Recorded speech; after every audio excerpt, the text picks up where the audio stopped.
नमस्कार, आप देख रहे हैं बागेश्वर बुलेटिन और मैं हूं आपके साथ लता। चले शुरू करते हैं खबरों का सिलसिला। बागेश्वर में आम आदमी पार्टी के प्रदेश उपाध्यक्ष बसंत कुमार के नेतृत्व में किसानों के समर्थन में सांकेतिक जुलूस निकाला गया। वहीं इस बारे में जानकारी देते हुए उपाध्यक्ष बसंत कुमार ने कहा कि उनकी केंद्र और राज्य सरकार से अपील है कि कृषि बिलों को वापस लिया जाए, जिससे देश के अन्नदाता को न्याय मिल सकेगा।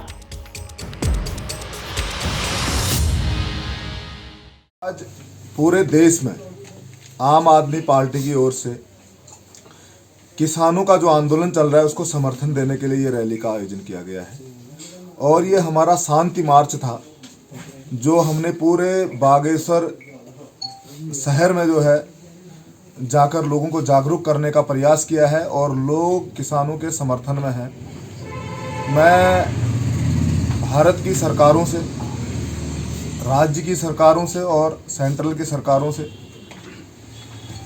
ये कह देना चाहता हूँ कि किसान हमारा आधार है। देश का अन्नदाता, उसकी फिक्र करना, उसकी चिंता करना सरकारों का दायित्व होना चाहिए।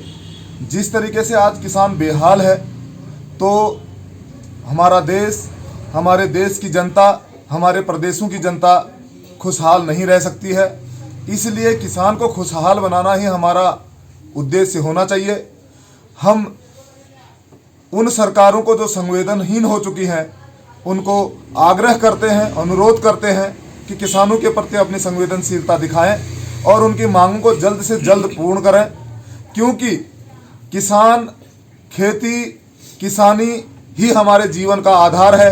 हमारे आने वाली पीढ़ी के लिए, बेहतर भविष्य के लिए, हमारे आने वाले नवयुवकों के लिए, हमारे आने वाले कर्णधारों के लिए, इस देश की जनता के लिए राशन, रसद सामग्री, खाद्य पदार्थों की पूर्ति करने वाला वह हमारा जीवन दाता, वह हमारा खाद्य सामग्री हमें प्रदान करने वाला, खेतों में अपना पसीना बहाकर हमें जो रोटी देता है, जो हमें राशन देता है, जो हमारे घर के चूल्हे जलाता है, जिनसे हमारे घरों में हमारे बच्चे महफूज और खुश रह पाते हैं, मैं उनके साथ खड़े हैं।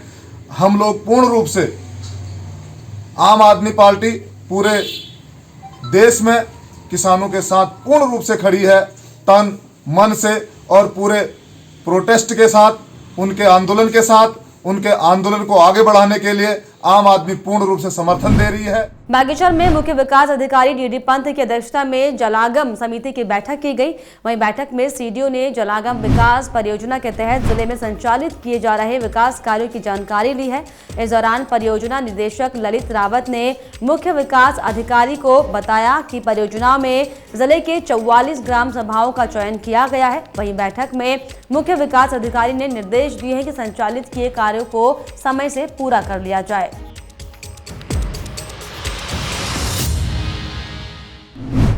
बागेश्वर जिले में कोरोना का कहर लगातार जारी है। दरअसल बढ़ते मामलों के बीच अब जिला अधिकारी विनीत कुमार और सीडीओ डीडी पंत भी कोरोना की चपेट में आ गए हैं। जिले के प्रभारी सीएमओ डॉक्टर वीके सक्सेना ने दोनों अधिकारियों के कोरोना पॉजिटिव आने की पुष्टि की है। आपको बता दें कि डू नॉट टेस्ट में उनकी रिपोर्ट पॉजिटिव आने के बाद दोनों अधिकारी आइसोलेशन में चले गए हैं। वहीं डीएम के पॉजिटिव आने के बाद अब उनके संपर्क में आए लोगों की भी डिटेल खंगाली जा रही है। दरअसल बीते दिन डीएम ने जिले के विभागीय अधिकारियों की बैठक ली थी, जिसके चलते विभागीय अधिकारियों में भी मामले को लेकर हड़कंप मचा हुआ है।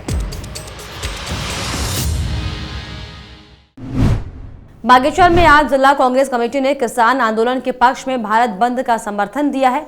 वहीं इस दौरान कार्यकर्ताओं ने राज्य और केंद्र सरकार पर जमकर निशाना साधा। साथ ही साथ इस दौरान किसान बिलों का विरोध करते हुए कार्यकर्ताओं ने सरकार के खिलाफ जमकर नारेबाजी भी की है। देखिए, जो मोदी सरकार ने 3 किसान विरोधी बिल बनाए थे, उसके आह्वान पर आज पूरे देश में जो किसान आंदोलन ने भारत बंद का आह्वान किया है, उसी संदर्भ में ऑल इंडिया कांग्रेस कमेटी ने भी पूरे देश में कांग्रेस संगठन को अपने अपने जिला मुख्यालयों पर, सार्वजनिक स्थानों पर किसानों के समर्थन में, उनके आंदोलन के समय भारत भर के पक्ष में धरने और रैलियां का आह्वान किया। उसी क्रम में यहाँ पर धरने में बैठे। हमारा सरकार, भारत सरकार एक तुरंत मांग है, किसान जो मूल मांग कर रहे हैं कि तीनों जो किसान विरोधी बिल हो उसको तत्काल वापस लिया जाए। इस संदर्भ में एकत्रित हुए हैं। देखो, किसानों के द्वारा जो भारत बंद का आयोजन किया गया है, उस बंद के आयोजन को ऑल इंडिया कांग्रेस कमेटी ने समर्थन दिया है। उसी के तहत हम लोगों ने आज एक छोटा सा कार्यक्रम यहाँ पर किसानों के सम्मान में किया है। हम सरकार से ये चाहते हैं कि भाई जो आप किसानों को सौगात दे रहे हो, वो सौगात लेने को तैयार नहीं, तो ज़बरदस्ती आप सौगात देने क्यों जा रहे हैं?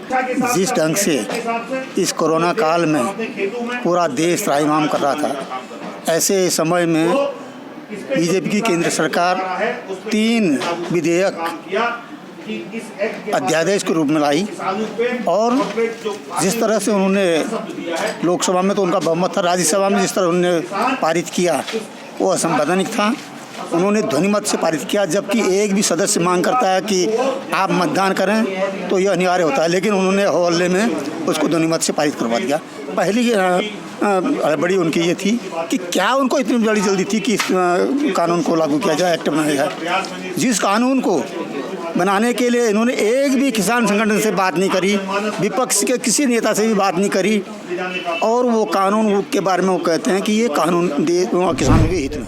बागेश्वर जिले में स्वास्थ्य सेवाओं को बेहतर बनाने के लिए जिला प्रशासन ने जिले में एक और रेडियोलॉजिस्ट की तैनाती की है। दरअसल पिछले दिनों जिले में मौजूद रेडियोलॉजिस्ट कोरोना की चपेट में आ गई थी, जिसके चलते कई लोगों को परेशान होना पड़ा था, और इसे देखते हुए विभाग ने एक और रेडियोलॉजिस्ट को बैजनाथ में तैनात किया है, जिससे कि स्वास्थ्य सेवाओं में आसानी हो सकेगी।